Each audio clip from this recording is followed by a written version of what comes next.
We are on episode number 25 of the Path to Follow podcast. I am here today with Diane Fuller. Diane, thank you for coming in. Thanks for having me. Happy to be here. It's a pleasure to have you in the recording studio, and I'm excited to talk to you about your path to Gilman and everything that you do here and what the year has been like for you so far. So I'm looking forward to it. Sounds like a plan. I feel like we don't see, the library is my spot. I was going to say, we miss not having you in the library. I know, that's been a tough part. It is. You'd come by for coffee and books, and I'd find you in the back standing, like reading books on the top of the shelves and everything. So You're closing up at 4:30 and I'm still back there? Mm-hmm. Oh, yep. We locked you in a couple of times, but I think that was okay. That's okay. And yeah, I miss in the mornings was the best part is last year, at least before the pandemic, Yes. I would get coffee with Shanti Kumar in the office. Yes. You guys have a Keurig there that people don't know about. They don't. That we probably shouldn't tell people about. Well, but it's a good kept. It's the best kept secret, but it's okay if we share a little bit of coffee with people. Yeah, true. And you have candy in there. Not as much candy this year because people aren't stopping by as much. So we've got a couple more snacks, but candy will be back when the pandemic's over. So yeah, it's a great spot to hang out. It's Thank my you. favorite spot. My favorite spot too. So yeah. Well, tell me about what the library has been like this year. Wow, it's been very different this year. We have Dr. Dennis and Ms. Gorham and Ms. Thaxton in the library, and they're overseeing the students whose teachers are teaching remotely. So they're assigned to come to the library. So for the first 3 periods in the morning, we have students in the library who are on their laptops in class, and Dr. Dennis and her team are kind of overseeing them, making sure that they have what they need. And then after the classes end, we're open from 1:30 to 3:30 for browsing or research help. My advisory meets in the library classroom, so they're kind of hanging out there a bit, but otherwise we're open for people to come in the afternoon between 1:30 and 3:30. We've had a few people in, but not the crowds like we usually do. Mm-hmm. So I miss seeing a lot of the students come by and just use the library, be in the library, and ask questions. So it's a little bit different. For sure. But we're still there. You're still there. I will say, of all the spaces at Gilman, you guys have done a really good job in terms of the gloves for handling the books, and you have hand sanitizer, yes. and you return the books in this cubicle, right? Yes. Everything is very sanitary. Yes, and that's what we spent a lot of time in the spring and over the summer with reading research protocols, the American Library Association, and other guidelines, because books are shared material in the library. So we don't want somebody to have had it, return it, and then there be contract tracing and have somebody catch the virus that way. So anytime material is returned, it goes into quarantine. So there are studies that show how long it has to sit before the virus is no longer on it. So that's why material goes into one of the study rooms, which is our quarantine room, and we track it and hold it there. And that way we can make it available for students again with as little possibility as possible of contracting COVID. So we've been up to date with that. We try and maintain contact with the American Library Association and what studies are being done for that. But that's also where we've also added resources. We've expanded our collection on Overdrive, or some people call it Sora now. It's the platform for schools where you can get ebooks and audiobooks. So we've really expanded the offerings through the online platform. And then we also started a subscription to Swank, which is a film streaming service. So I know a lot of the teachers are using that for some of their classes as well. So we're trying to make as much available online as we can. I haven't heard of Swank. Oh. Swank is a library for videos and movies. And... Yeah, it's Swank Digital Campus, and remind me, I'll send you the email link again. And teachers can go and they can copy a link and put a film, embed it in their Canvas class, and then students can go in and view the film for their class. So great! John Rowell uses it a lot for his senior elective.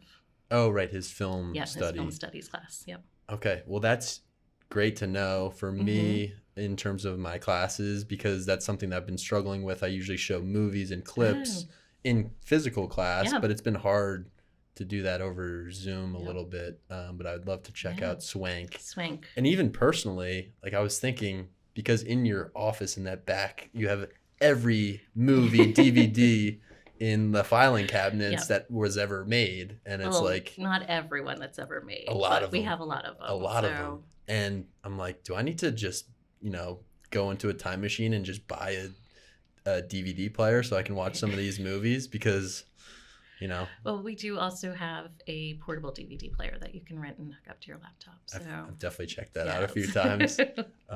What else are the librarians working on right now or this year? It's a lot of the same thing. I'm still doing classes for teachers as they request them, but since students are remote and it's harder to get into the classroom, I'm recording videos and posting them on the library Canvas page, and then also sending the link to the teachers so they can put it on their Canvas page. And then I'll attend Zoom classes and do Q&As for help with research questions. Miss Scott and Miss Garten just did part of Overdrive. They do the big read in November. So Reverie was the book this year. Mm-hmm. So we opened it up to faculty and students. And so I think we had 6 or 8 students participate in that. So that's kind of spurred us on to do a book club. So we're doing Patron Saint of Nothing, which is the next book that's been announced that Miss Scott and Miss Garten are organizing. So if you're interested in doing that, then we can get you an e-copy or a print copy of the book. And then in February, there'll be a book club meeting. Great. That sounds awesome. I've definitely heard of that Revelry and the next one that's going to be coming out soon or announced soon. Patron Saint of Nothing. Okay.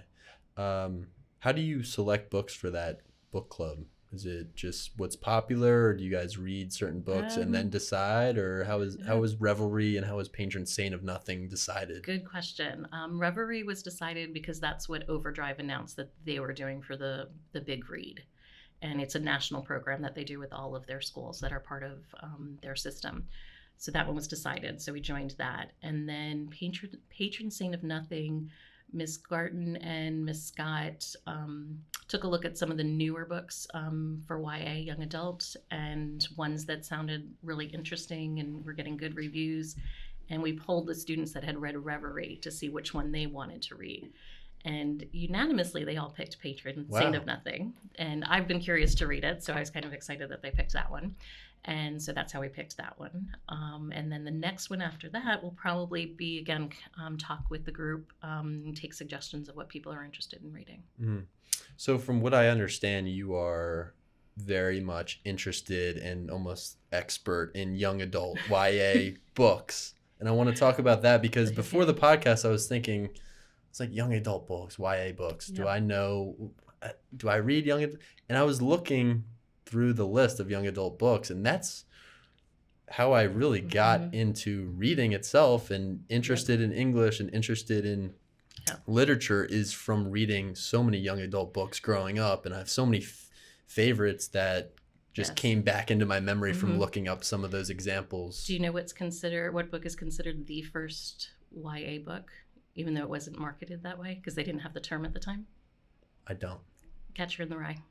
I did see that on the list and I was like, that's young adult. Yeah, if it was published today, it would be classified as young adult. Just usually things that our protagonist is someone between the ages of 12 and 18, usually less than 300 pages, very few adult parental roles, but like the action and the main part of the story happens with people who are in that 12 to 18 age group. So yeah, if it was published today, it would be considered a YA title. But it's also one of the most frequently banned books. It is. Catcher in the Rye. Yes. That's a weird. When it was published, it was very radical at the time. So talking about drugs and sex and everything else. So it's just one of those titles that people. We could do a whole podcast on banned books, books or challenged books. But yeah, it's where people get offended by what they read and they don't think anybody should read it. And that is totally not my philosophy that, you shouldn't tell somebody what they can and they can't read, that you should be able to read whatever's of interest to you. I had a professor when I was in grad school who said that everybody should be able to find a book that offends them in their library. That, you know, you should be able to find a book that you don't think should be there, because just because you aren't interested in it doesn't mean somebody else isn't interested in it. So, you know, Harry Potter is one of the most banned books these days. Why would Harry Potter be banned? Witchcraft. Really? And spells, yes. So librarians choose? Librarians do not ban books. Who bans books? Other people. Like, there are church groups who will ban something or challenge something. And we call it Banned Books Week because the alliteration of it, it sounds good, but a book has to be challenged before it's banned. So books are challenged for different reasons. So church groups usually challenge books because of evil or witchcraft or spirits. There are parental groups who challenge books because of sex or drugs or something they don't want, a religious belief they don't want their child to be exposed to. So the challenge goes to the library, and libraries have methods of if something's challenged, how they determine whether to keep it in the collection or not. But it's a challenged book, and then if it's actually removed from the library, then it's a banned book. But your thought process on that is you should be able to read what you want to read, and if it offends you, that's almost some of the purpose of reading is to challenge your beliefs and to offend you, and maybe you can think a little bit deeper about why it offends you. Yes. Yeah, I think I have a similar philosophy. Yes. But for sure, I was thinking Lolita, for example, is one of those books that I read in college, and it was still very shocking to. I'm sure that was one of the banned books, Lolita. Yep. Harry Potter, that's surprising. Harry Potter is the most banned book.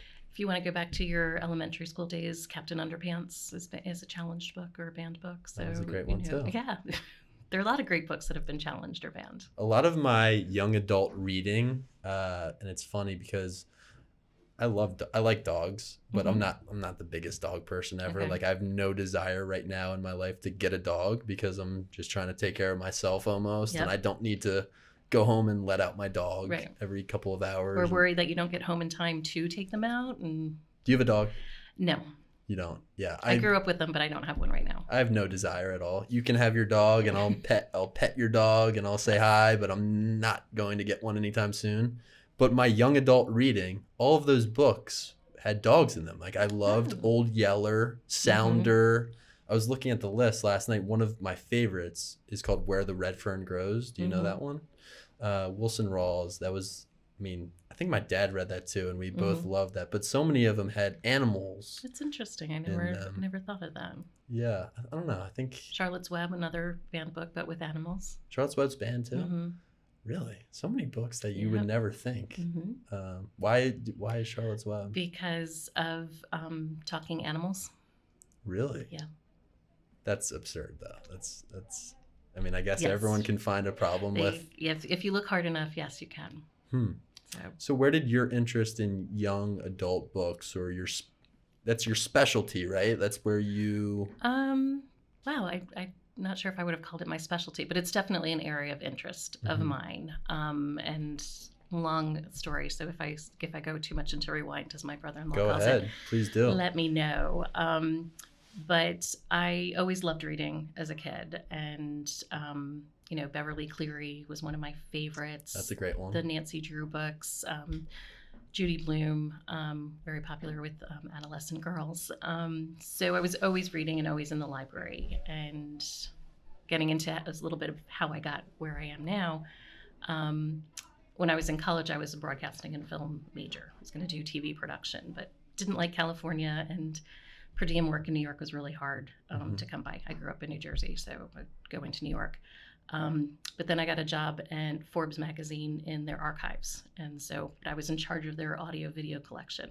So I kind of was working there and then decided to go to grad school for library science.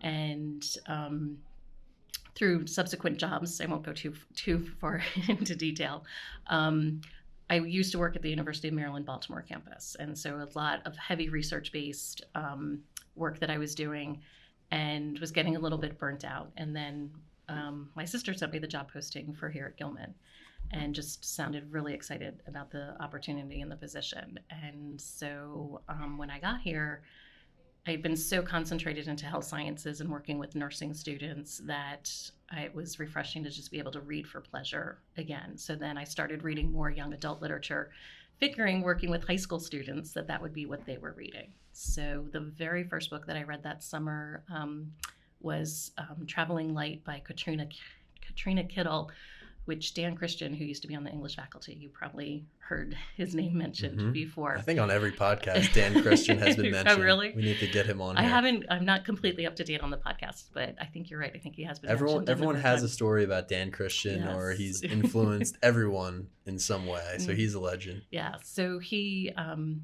had the Mountcastle lecture at the time, and so it would alternate between English and history. And so it was the year that the English department was doing it, and Dan Christian had worked with getting the Katrina Kittle book, Traveling Light.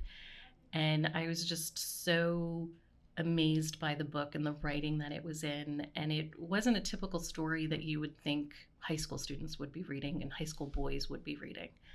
And I was just really impressed that the school was using that book. It was a former ballet dancer who was injured, but then she wasn't dancing anymore, and then she was taking care of her brother who was dying of AIDS. So, a little light reading. Yeah, it's heavy. But the writing was beautiful, and just I was really impressed again that the school was having teenage boys read this as one of their summer reading books. And so that kind of spurred me on to read more of what was going on. So I've taken a couple of workshops on young adult literature. Last year, I finished it a year ago. This month, I was on the Morris Awards Committee, which is from the American Library Association, and it is an award for a debut author of young adult fiction. So the last year, from January of 2019 through January of 2020, I was reading all adult debut authors, which was great. I'm not a huge fantasy reader, but I can't say that anymore because I had to read a lot of fantasy books, and there were some really great titles that I read, which I wouldn't have read if I wasn't on the awards committee. Yeah. And so then at last year's ALA midwinter meeting, we announced the winner, which was Field Guide to the North American Teenager by Ben Philippe. So got to meet him and the other authors who were the finalists and everything. So it just seemed like a natural progression of what to start reading when I was coming to work in a high school, and just kind of went from there.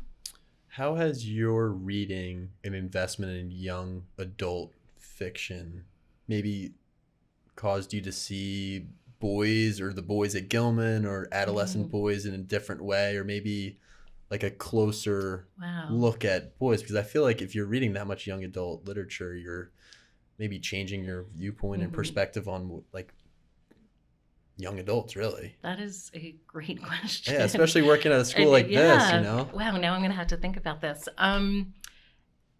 A couple of things. One is reading more fantasy now, which again, being on the awards committee, it has led me to read more fantasy. And a lot of our boys like to read fantasy. So that's been interesting.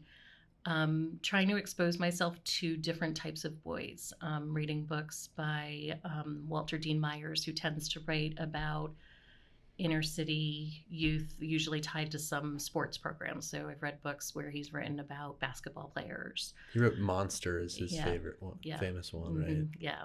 And Slam, I think, was another one that I read of his. Slam's great. I read that. So so just some of the description he uses and the language that he uses has been amazing. I think one of the funny thing with publishing side is I find that a lot of the YA books still tend to have female protagonists. So sometimes I get frustrated with not being able to find more books that have boys as the protagonist. Or that's interesting, because typically it's the other way around, right? It is, and that's one of the frustrations that I have is I'll be reading a description and it sounds like a really good book, and then I look at it to decide if I'm going to buy it for the library or not, because a female protagonist, and like, will the boys want to read that and hear a female voice for them? The other thing that I've noticed with publishing is their design of book covers. And that'll be I'm trying to remember the title of the book, and I can't remember. Sorry, tapping. I think it was like My Name Was Pohai or something. And the cover, really neat story about a group of boys making up a fictional character to like apply to college to see if he would get into college. So they sort of made it, a fake student up to apply for college.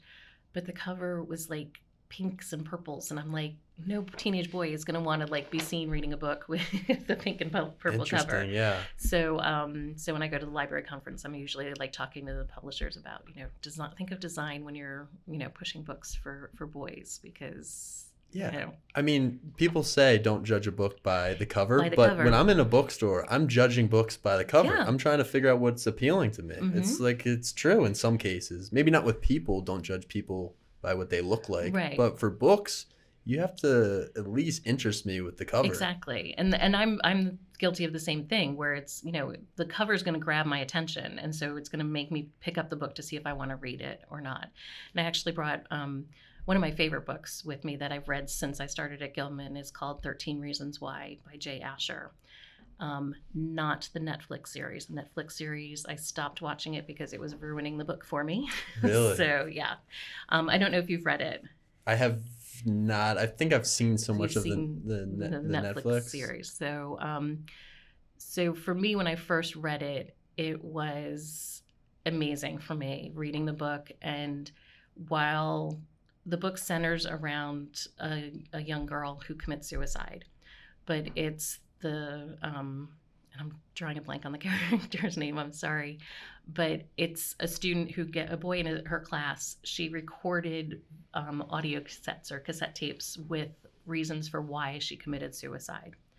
And so the story is told through a student who receives the tapes, and he's listening to the tapes to find out where he fits into her story and why she decided to commit suicide.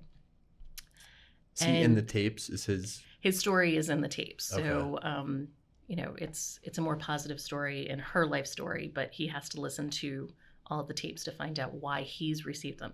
Only 13 people get the copies of the tapes. So, not explaining it very well, but the cover of the book has a girl sitting on a swing on the, Would you mind holding it up? No, Sorry. not at all. That would be great. Oh. Sorry, it was great shot of you. So this is the cover. So it's a girl in, scarf and hat and sweater sitting on a swing. So for you, would you want to pick up this book and read it? Maybe not. I mean, it seems like there's a lot going on there. Yeah. And again, that's, publishers when they design covers and try to find fonts and things that make it appealing to people. But I don't think they'd always think of how to appeal to a teenage boy. Interesting. But yet the story is told from his point of view. And I just have to take a quick Clay. Clay is the main character. So it's Clay listening to the tapes, going through the story. So it's his story and how it affected her story. So he's the protagonist. He is the protagonist. Not her. And she's on the cover. Right. So it's, it's part of publishing is because they think it's going to appeal to more girls. So we'll market it towards girls. But it's a great book. For everyone. For everyone. And we actually were fortunate enough, we had the author, Jay Asher, come to school, that the publisher was running a contest, and he was going to visit a school in each of the 50 states. And so I entered, and we won for Maryland. So we were the Maryland stop on his book tour. And so he came and he spoke at assembly and talked about the book. And we actually gave away copies, and he signed copies. So it was a great experience. It's a great book to read. You don't always realize the effect that you have on someone, good or bad. In Clay's case, his is a good story in her life, not to ruin it for anybody. But it was really interesting for me to read the story. It's a different type of story because part of the story is him listening to the audio tape. So it's written as a narrative where it's her talking, even though it's him listening to her talk.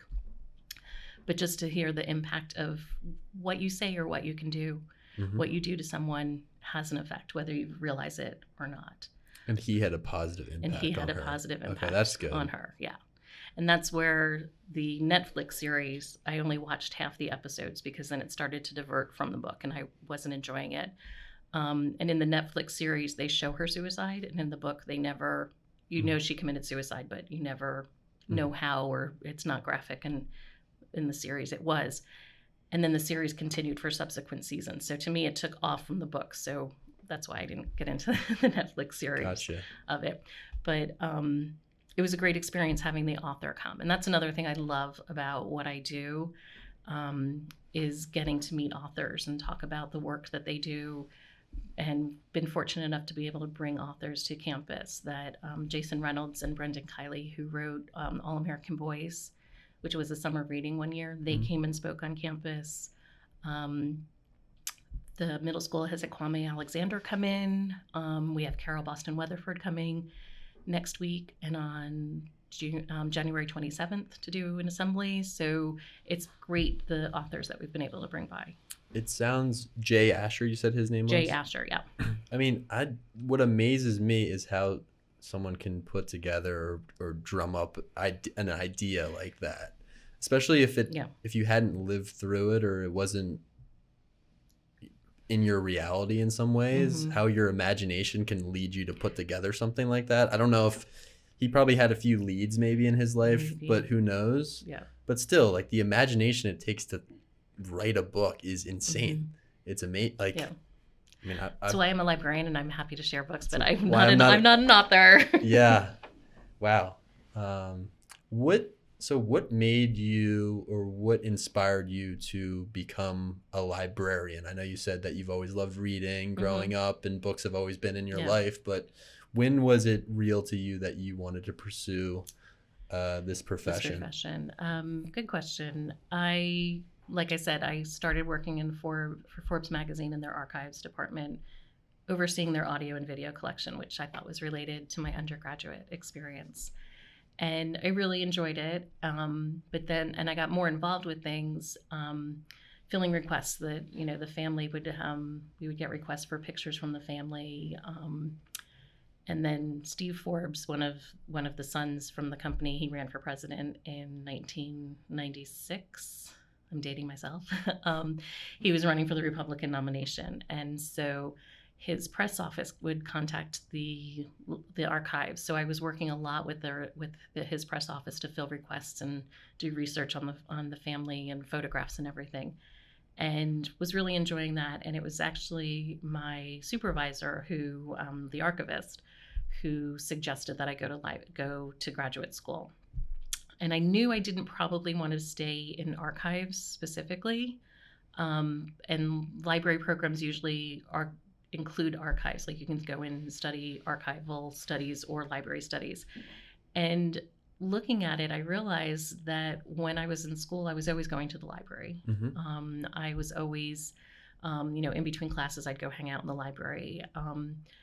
There's one memory I have of being at my parents' house and somebody trying to find a phone number for something. And it was before the internet, so I couldn't just pull out my phone and search for it. And so they were trying to remember numbers, and I just went and pulled the white pages or the yellow pages out and looked it up, and I'm like, here you go.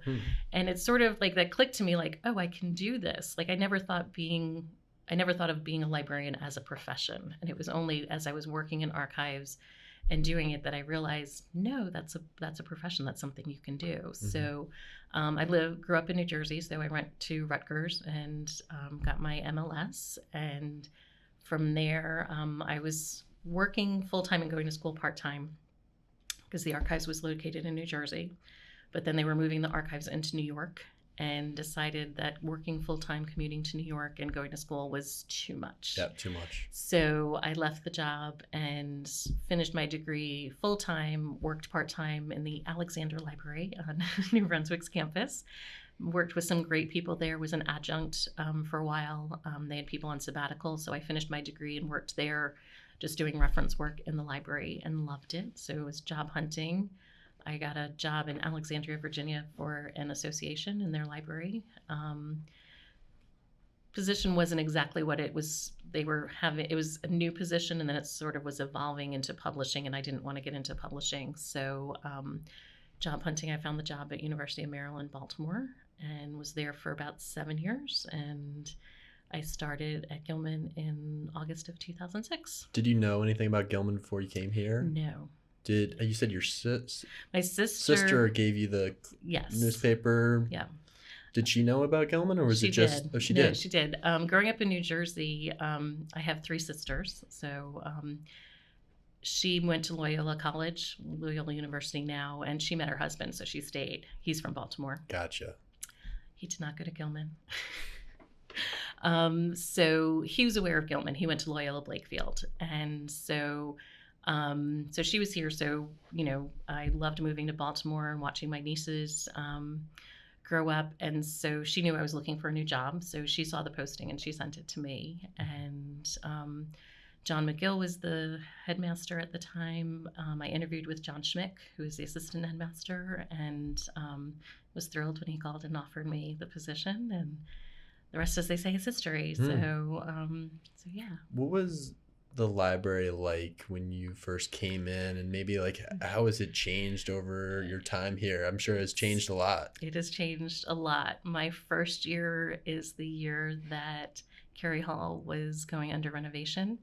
So the library was in the trailer down what used to be the tennis courts, Really? But it's now the multi-purpose field on the other side of the football field. So we were in trailers. So the library was probably, trying to picture how big, how to describe it. It was called a triple wide in trailers. So it had bookshelves all around the perimeter, and then desks for studying. So we had about 10% of the collection. The rest of it was in storage. So the first year was a little challenging, but anytime you start a new position, the first year's a little challenging. That is so different from what you were used to. Very different from what I was used to. But I have to say I loved it because everybody was in the trailer. So I got to meet everybody and got to know everybody my first year. When we moved into Carey Hall, math faculty who I was used to seeing every day, Ian Brooks and Dallas Jacobs, they were on the 3rd floor, and I would go like a day or two without seeing them. So if I felt really lucky starting that first year being in the trailer, because I got to know everybody and I got to know the people. And the people here are amazing. And that's what, people always say, oh, what do you like about Gilman? And I always say the people. Yeah. And it's just everybody's supportive of each other. The first year I was working here and I went to the bull roast, and, I walked in by myself. And my sister was like amazed. She's like, you're going? And she's like, you're okay going by yourself? I said, yeah, because once I get there, I know everybody there, and, it's going to be fun. Right. So, yeah, it was a good first year. It's very different from the library now. Much larger space. We have the front part of the library. I always describe it as T-shaped for people who don't know it. So we have the front part of the library with the classroom where we can do instruction, the fiction collection, the reference collection, and then my favorite place, the reading room, which is the back room of the library with the wood paneling and the beautiful the lead windows. Did that used to be the cafeteria? Yes, is that correct? Yeah, you're good. I was just going to say that. When Carey Hall first opened in 1910, it was the dining hall. And what is my office was the pantry with the dumbwaiter down to the kitchen. So students ate family style. So somebody from each table would go to the pantry and get the tray of food and then take it back to the table. And so, yeah, it's kind of neat to sort of see how the room has evolved. It's an amazing room. It is an amazing room. How do you organize a library? So I'm sure that was one of the first things you did after the renovation was try to figure out where everything goes and try to make sense of the space, the T-shape, and what section am I going to put together first, and why does that make sense? What is the process behind organizing a library? Well, everything we do, libraries, we classify things. So we use the Dewey Decimal classification. So we arrange everything by subject. And then we have the fiction, except for fiction. Fiction, everything is shelved alphabetically by the author's last name. It was difficult coming back because we did not have as much shelving as they did previously. I was told it was the librarian before me. She had organized everything for the move, put things in storage. And so when everything was coming back, I was getting the collection and replacing it. And I was told there was room for 10% growth of the collection. And yet when everything came back, we had to cut 10% of the collection because it didn't all fit on the shelves. So there was a lot of jostling that we've done. We had some material, the arts collection, for example, it used to be in the back room, and we had to art books can be rather large. So we had to alternate shelves. And resize shelves, and that shifted things. So we moved that to the front part. So we pulled all of the 700s out of the back room where the nonfiction is, and we put it on shelves in the front to make it easier for us to shelve them. And then it's, they're all in one place as opposed to how it was before. So sometimes it's trial and error, and sometimes it's shifting things. We're always looking at the collection to weed, a library term, or remove books that are no longer relevant to the collection, and then we're always adding new items too. So it's just a matter of looking at the new material, cataloging it, what subject area does it go into.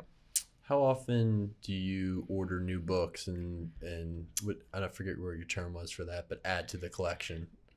Is that on a monthly basis, or is that weekly basis? You get new books. Yeah. Wow. So sometimes it's in December, we probably didn't add anything new because we had, winter break in there. But then, we're always looking at what's being published and what books might be relevant to the collection. Collection development is what we call it. So we look at things for what's covered in our curriculum, what it can support in the curriculum, knowing the artifact paper that the sophomores usually do, topics that are usually of interest to them. So what can we add for that? And then what new fiction titles are coming out? What might people be interested in reading? So we're always looking at that, and then we'll make a determination of what we want to add to the collection. We have a cataloger who takes care of that for us. And you always put the new fiction right when you walk into the library. Everyone can see that right away, which I like. Any new book we have in print goes there. So we do the fiction and the nonfiction. Harder to do with the ebooks that we add because there's no bookshelf to put them on. Are those pretty popular these days, the ebooks? I've never really gravitated to reading off of a screen, especially right now with all the screen time, but has that been pretty... My mom swears by it. She's like, what is it, Kindle? She has Kindle on her phone. She has a Kindle that's through Amazon. She's in line at Trader Joe's, and she's reading a book on there because she's not going to bring her book around with her, but knock out a few pages when you're in line. Yeah. Some people really like that. Yes. I go back and forth. I love a print book. I love moving the bookmark to see how far I've gotten in the book.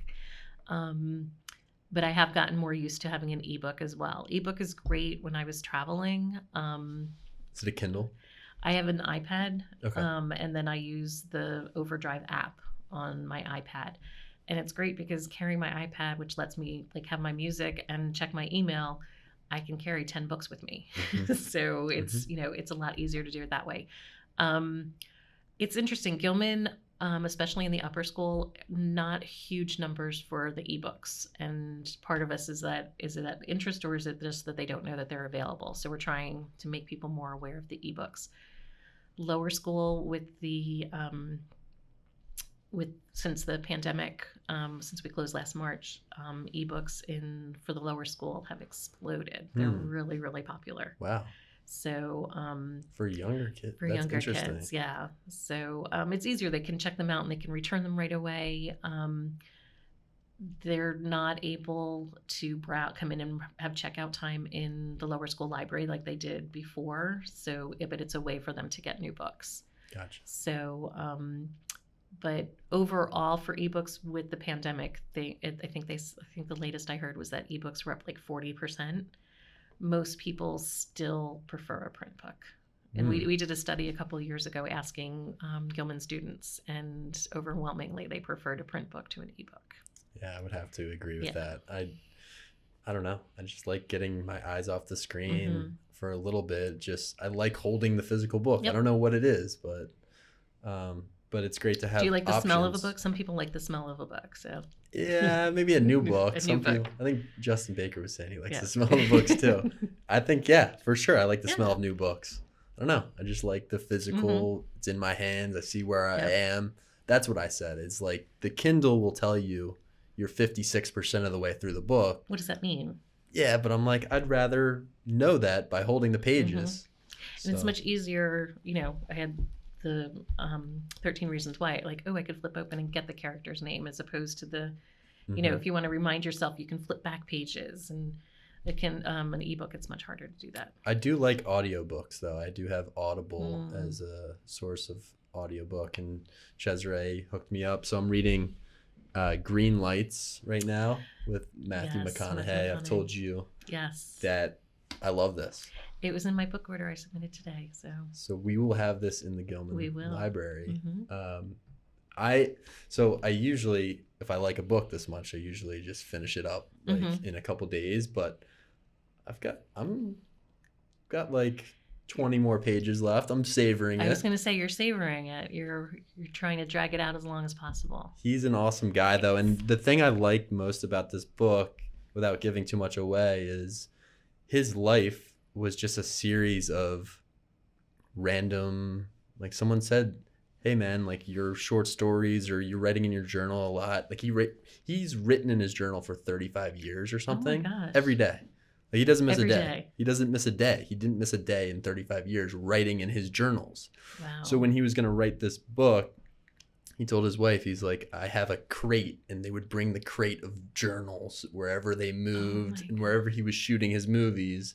He'd bring the crate of journals, and he's like, I think it's time. I'm 51. I want to look back into these journals. He was always fearful of, reading his old writing, which is tough. Like I've written journal entries, and you don't really want to go back and read them. But he was like, it's time. So she's like, Matthew, you should just go into the desert and write your book. Because he was going to have a ghostwriter. He was going to have someone else write for him. And he's like, I should just do it on my own. So he went into the desert and he wrote this book. But what I love about it is his life is just a series of, someone told him, you're making all these journals. Your writing is pretty good. I forget who it was. Maybe it was his brother or something. Why do you want to go to law school? You should go to film school, or you should try something else. He's like, maybe I should go to film school. So he calls his dad. He's like, Dad, I don't want to go to law school anymore. I want to go to film school. He goes to film school. He's in film school. He's like at a bar or something with his friends. And someone says, Matthew, that guy at the end of the bar there, he's shooting a movie this weekend. He's in town. He's in Austin, Texas or whatever. You should go talk to him. So he goes, sits down next to the guy, and they have a great time. They connect. And the guy says, Matthew, you should come out tomorrow and just check it out and come with us.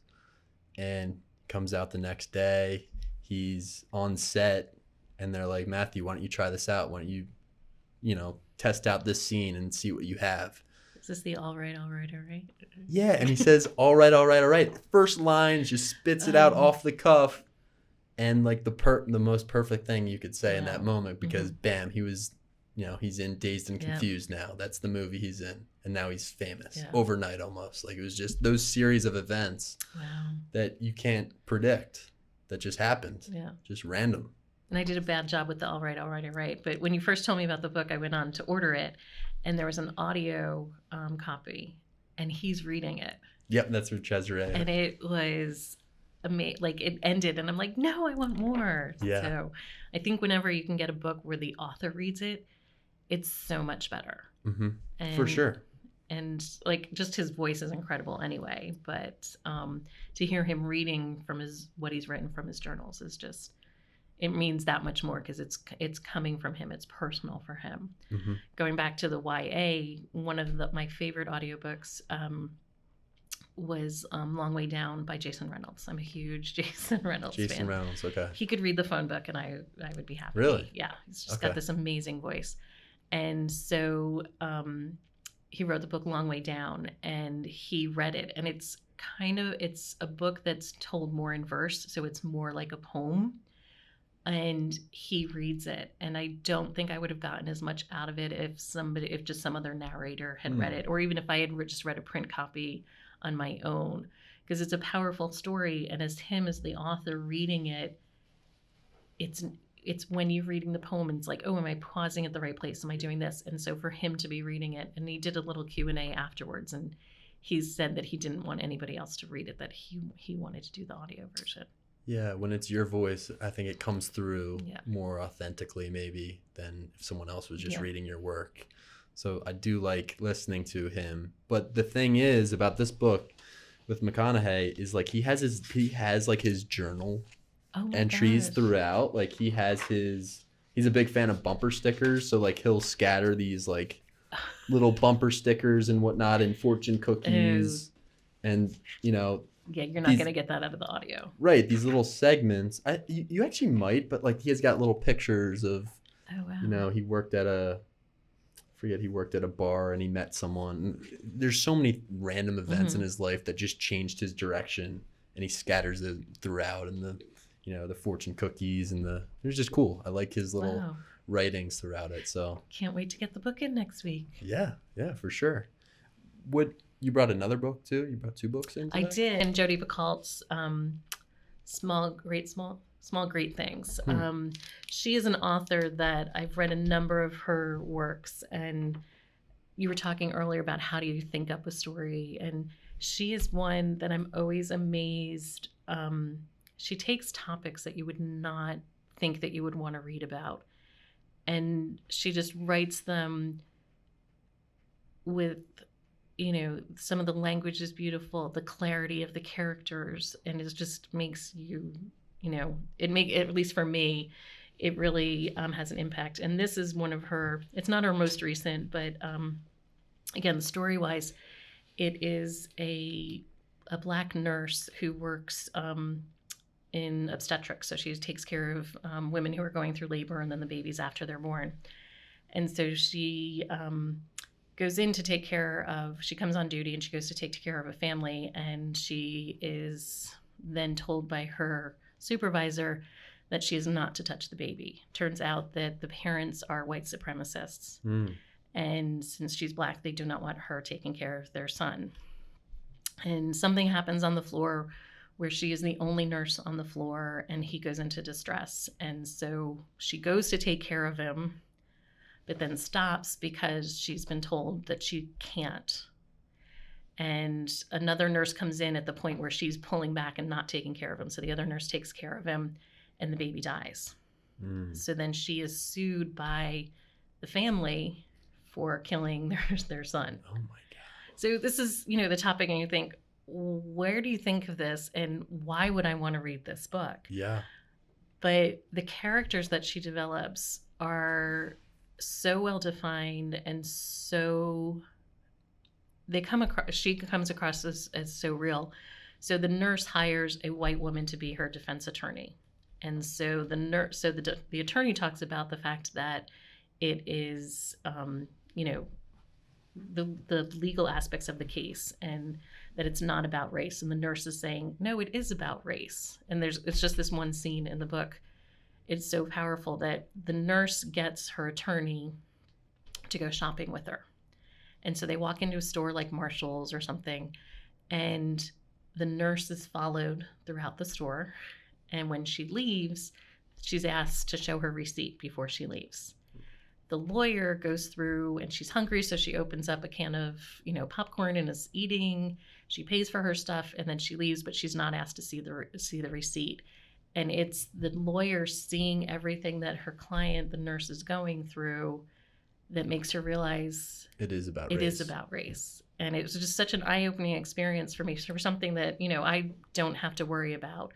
And just the way that this scene is written in the book, it was just so powerful that for something I don't have to think about every day, there are people, no matter what it comes down to, it is something that you have to think about every day. So it's just the way that she writes is just very powerful for me. Yeah, for sure. I've heard her name. I know she's a very renowned author. Yeah, she's written, probably one of her more famous books is My Sister's Keeper. Right. And it's Cameron Diaz did the movie. Oh yeah. Which did stay true to the book. And so it's where they have a child to become a bone marrow donor for their other daughter who has cancer. Right. So it's the question of, should they have this child? Very heavy topics. But that's what I love about books, and I'm sure you would agree, is that they're mirrors. They force you to look at yourself, your life, the people in your life and your actions, and ask some questions. Yeah.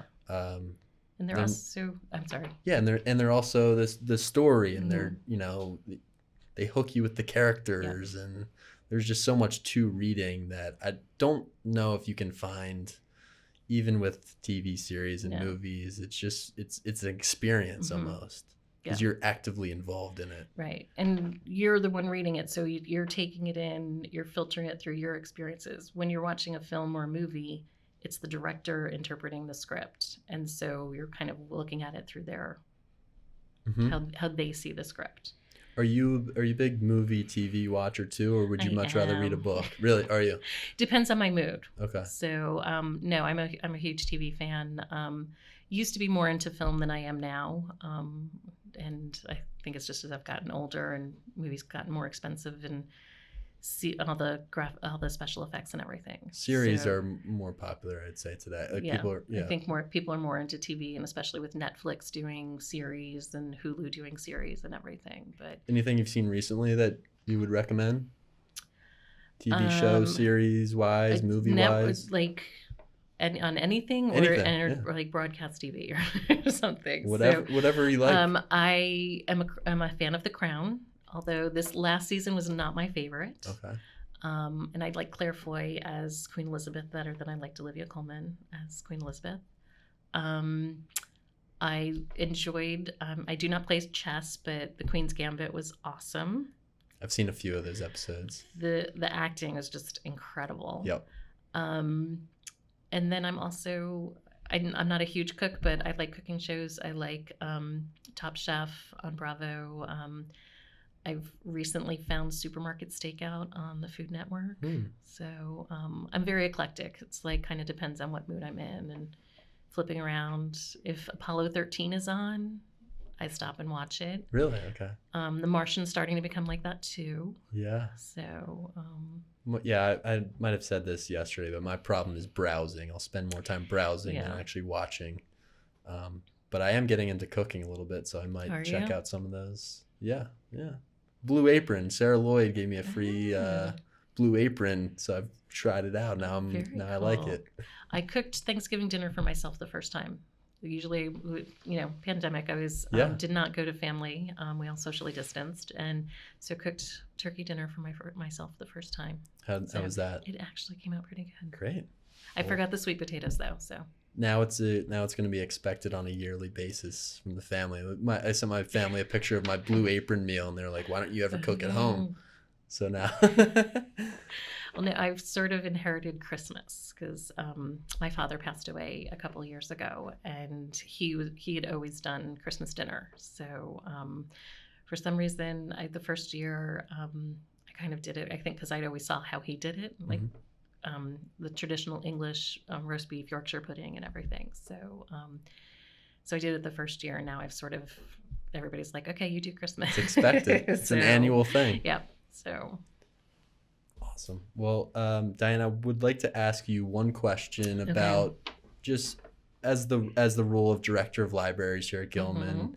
I know that there are probably so many preconceived ideas about what a librarian does and the role of the librarian that maybe people don't fully understand what is required of our librarians here and what they do every day. And I think similar to my conversation on the podcast with Joanna and the archivist, like, people don't know what Joanna does every day. And I think it's important to kind of, get that on record about like what you do or what is misunderstood about your position. Yes, thank you. Yeah. It took a long time. One of my sisters thought that I actually just stamped books all day. Yeah, people think that you just hang out in there and read books. I read books and I stamp books, and there's a lot more to it than that. It depends on the day, which part of what I really like is that no 2 days are the same for me. There are days where I'll come in, and in the past I'll have 2 or 3 classes that are coming into the library that I'm going to do research with. So I have that. There are days where I don't have any classes coming in, so I can spend more time going through book catalogs of what's coming out and looking to see what to add to the collection. We will work on, we do bulletin boards and displays around Cary Hall. So I'm trying to think what else I do. I also, I don't coach athletics. I had a foot injury years ago, so I'm not able to. I used to run cross country and track and play basketball, but can't do that anymore. So I try to get involved with other extracurricular activities. So I actually work with Cesare and with Matt Zealand on the Gilman News. We're having an editors meeting tomorrow because with the pandemic, it's been a little harder to get the news issues out. So I work with the students on the newspaper. When we have a musical, I work with Mr. Rowell and Miss Carper on the musical, doing props in the box office. But I'm trying to think what else. Some meetings. As director of libraries, I'm on the administrative council, so I go to meetings with Mr. Smythe and Dr. Kwiderovich and the division heads on what's going on in the school. Trying to think what else I can. I mean, that's a lot. You said admissions too, right? Yes, I do admissions interviews for the Department of Enrollment, so prospective ninth graders coming into Gilman. So I get a chance to meet them and see what their interest is in coming to Gilman. So then I get to go to the accepted families receptions and get to meet the students that chose to come to Gilman. So I love being here. I'm in year 15 now, so it's been a great experience for me, and getting to try different things and do different things is great. It's a great part of being here. With prospective families and students who are looking to come to Gilman, what are some of the aspects of the school maybe that you try to emphasize in those conversations? I talk about the arts, because I think that's one thing that people don't recognize with Gilman is how strong our arts program is. The art studio in Cary Hall is another one of my favorite spaces, with the wall of windows to get all the natural light in, and the work that Mr. Connolly does with students. I draw stick figures because I'm not an artist, but I'm amazed at the art, just walking down the hallway and seeing things that students have done. And then the Traveling Men and the musicals. So I try and talk a little bit about the arts programs, because people know Gilman for the athletics and the academic reputation. So I try to talk more about the arts and the ability for students to come in and try things that they might not have tried before, or to start something that if there's an area of interest that they have that we don't have a club for, start a club. So. Yes, for sure. And there are a lot of different areas like that, apart from the strong academics and the sports team. Like there's a lot to Gilman that maybe isn't, on the front page of the flyer or whatever, but it's still very strong. The arts that's what attracted me here, actually. Really? Yeah, I was walking through the hallways. I was like, wow, these kids are ridiculous artists. I still do that. I'm like, because I go down to Mr. Connolly's art room on a typical year and like kind of participate and sit in on his classes and paint. I didn't know we could do that. Oh, that's another secret. Well, Connolly like walks around. He's like, Jake, like this is, this face is not correct, because I do kind of cartoons and caricature drawings of people's faces. So I started picking up oil painting and doing some portraits. Oh, wow. And Connolly's like, no. I love his critiques because he'll tell you how it is. Yeah. I think all the students will say that too. But that's what I loved on my first visit. Not only the lacrosse, which I knew about, and the academics, which is, that's clear. It's walking through the hallways and seeing the paintings and the art. It's ridiculous. Yeah. Well, awesome, Diane. And maybe another question is, why do you think libraries in general are so important? Why are they necessary? I know I have a sister who's in 5th grade, and it's almost a chore to kind of get her to read and get her to be engaged in reading and books. Whereas easy with me, I've always loved it, but like for students who don't have that natural inclination, what is the purpose, or why are libraries so important? It's a great question. And I've got a million things running through my head.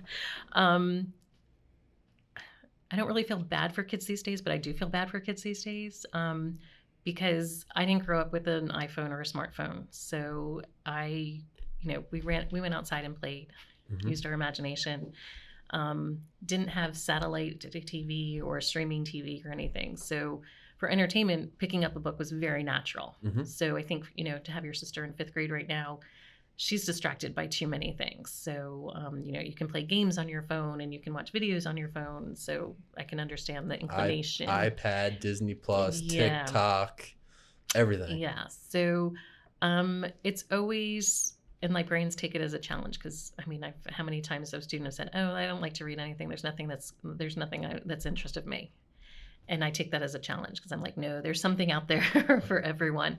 So a lot of it's finding out what students are interested in and trying to show them books that are out there, which is why it's great that there's so many voices that are out there that, Harry Potter for kids who like more stories and magical things, and Walter Dean Myers for sports, and um, John Grisham started a young adult version with like detectives and lawyers and stuff. So it's finding something that's of interest to you, and guaranteed you can find, it might take a little while, but you can find something that's of interest. You talk about libraries, and I remember years ago, it was one of my first 2 or 3 years here. And I used to teach a 9th grade class called Intro to Upper School Technology. Not a great name, but it was basically the head of technology services would talk about scientific calculators and Excel and everything, and I would do the library research aspect. And one of the students asked me one day what I was going to do in 5 years when I didn't have a job anymore. Oh my God. And I was like, what? Like, what do you mean? What do you know that I don't know? He goes, well, with the internet now, we don't need libraries. And I was like, oh, let me tell you. So it actually led to a great discussion. And I said, okay, but you listen to satellite radio, right? You have Sirius XM. He's like, yeah. I said, well, that evolved from FM radio, which evolved from AM radio, which evolved from, so it's, sort of how things progress. So I said, well, we have the internet now. Libraries are still vital because anybody can put anything on the internet. And how do you know if it's reliable? And how do you know if it's good information? And I can help you sort through that. I can evaluate things and make things available to you, which is the library databases. So, so when you search any of the resources on the library's website or on the library's Canvas page now, that information's already been evaluated. So it's reliable. Whereas the internet, anybody can post anything. Libraries are also becoming more vital as safe places for people to go to. When we had the Freddie Gray riots, the Pratt Library stayed open, and that was a refuge for people, a safe place for them to go to. There are public libraries have a lot of services that they provide, and people like doing taxes, job hunting, learning computer skills for people who don't have them. So they're meeting places, they're community places as well. So that's why I look forward to, after we get through the pandemic and everybody gets vaccinated and everything, is that having the library open again so that students, when they have a free period, can come to the library. They can come to the library during lunch, which we've had before. We had contests sometimes where we would have a pizza lunch in the library, and we can't do that now. So I'm looking forward to the day that we can do that, so it's a community space again, and it's open to everybody. Absolutely, yeah. Looking forward to the traffic coming back in, and guys looking for books and just, walking through the aisles. For sure, I miss being in there more often. Miss the Keurig down there. I was going to say, we miss you too. We'll have Keurig coffee again someday. Yeah. We'll have Pie Day. Mr. Kumar back in there too. Yep. Last question is, so for the podcast, I've been talking to a lot of different people on campus, and probably a lot of the people I've had on so far have been faculty from the upper school. I've had a few middle school teachers and a couple lower school teachers, but is there anyone that you would be interested in listening to if I were to have them kind of share their story or what they do on campus, or learn a little bit more about them on the podcast? That's a great question. First name that popped in my head was Lori Bristow. Miss Bristow, co-athletic director. Yeah, for sure. That she would really be interesting to hear her story and how she got here. I also, just thinking again, Tammy Testerman, who's the lower school admin assistant. She's been here for a long time, so I'd be curious to sort of hear her story with, working with different heads of the lower school, and sort of how she's seen the lower school change. Because, it used to be prep 1 through 5th grade, and now we've got added a kindergarten and a pre-K since she's been here. So, it's amazing how the school has evolved. Awesome. Well, we'll definitely try to get those individuals or on Mr. here. Kumar. Mr. Kumar, 100%. I was going to say, always would be up to hearing Mr. Kumar's stories because he was middle school soccer coach and he's got some great stories. So I would love to hear Mr. Kumar. He is a librarian himself. You could just hang out with him. And yes. Yeah. Well, thank you so much for coming on. It's been a lot of fun. Great. And we'll see you in the library. Sounds good. Thanks. Awesome.